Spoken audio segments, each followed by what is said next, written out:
By I mean, if definition you is put necessary. 100 people in a room and you ask them all individually, I promise you'll probably get 100 different answers. And that's the Yeah. problem, because if you look in the dictionary, there's usually a word and that's the definition. Everyone has their own definition of what love is. So it's But Kelly, Obviously, you said a few things that, um, like majority I agreed with. I appreciated that share. You said ask a man if he prefer his partner love him or respect him. He'll choose respect, which is true, but they'll still go looking for the love elsewhere. Like it's just gonna happen. And then Jay said everything, like everything's conditional. So I think you were kind of leaning toward it being unrealistic to for a man to marry for love, right? I don't want to be incorrect by saying that. Yeah, to expect it, uh, long term for it to remain the same. Right. It's So unrealistic. I feel like everything is conditional. And I think that's why it's important for you, if you are going to go into a relationship, for you to approach it from a stance of selflessness, both man and woman, um, and having like a sense of duty and being able to discipline yourself. That's why the whole time thing was also something. That's why, I said that's a form of respect. Like you show respect in so many ways. But for my answer, I'm gonna say no. I don't think it's unrealistic for men to marry for the idea of love. I feel like love is valid. It's an important reason to get married. Like it's obviously, there are practical considerations like compatibility, goals, mutual respect, and like all those other things that are also important. I feel like love definitely shouldn't be disregarded, even if it's seen as unrealistic, because you'll end up in an unfulfilling marriage, which most men end up in if they are only in it opportunistically and not for love, because that's how like the resentment and the disconnects and the communication breakdowns happen. I feel like when love is missing from a relationship, there's no compassion there, there's no empathy. So that humane side of the connection is lacking, and that's what has people going outside of their relationship. There's no way to have a happy, fulfilling marriage without there being love present. So I don't think it's unrealistic. In fact, I think it's important for men to marry for love too. well, the respect. So I know we talk about this, and Kelly kind of hit it too. Men do want respect. I think that a man will pick respect over love, but I also think and understand that none of you women will ever sleep with a man you don't respect, or be attached to a man that you don't respect. So therefore, I will conclude that by a man receiving respect, that the love comes after as a byproduct of that. It's attached, right? Because Yeah, and I'm sorry. yeah, go ahead, Tim. No, I was just going to add on to that, because if a woman doesn't respect him, then he looks at that as disrespect, which is trump everything. So if he's not receiving that respect, love is not even in a conversation. But if she respects him, then he can start to look at some other things. But automatically, if she doesn't respect him, or if he's receiving disrespect, then he don't want to tolerate that. Most men. Yeah, that's why I made that linear comparison. I think that it comes as a byproduct, especially with time. Like we say, like, what is love, right?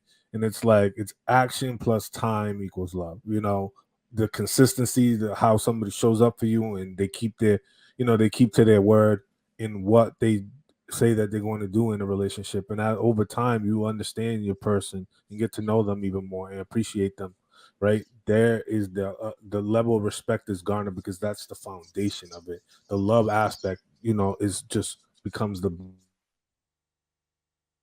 connection that comes after.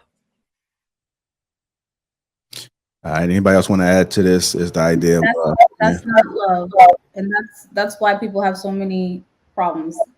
The definition of love is always being defined incorrectly. That's not love. Do you want to define what the You definition? want to Everyone will have a different definition for real. Like, Yeah, I was gonna say not everybody's I mean, definition if you is put necessary. 100 people in a room and you ask them all individually, I promise you'll probably get 100 different answers. And that's the yeah, problem, because if you look in the dictionary, there's usually a word, and that's the definition. Everyone has their own definition of what love is. So it's obviously it's hard to describe it because people make definitions for everything these days. And even with that definition, I'm sorry. Even with that definition, there are so many different kinds of love, right? So there are different, there's levels to it, right? Like they say. So it's like, yeah, and the dictionary gets new words and new definitions every year. So I mean, there's that. I mean, as long as the person who I'm with loves me in the way what I think love is, I'm good. Exactly. It doesn't matter what nobody else's definition is or what they think it is. As long as she loves me the way I think love is, and that's all that matters.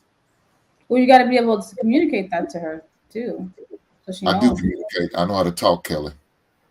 Whoa, talking and communicating how what you feel love is different. There are different love languages. There are different definitions, like other people said. There are different types of love.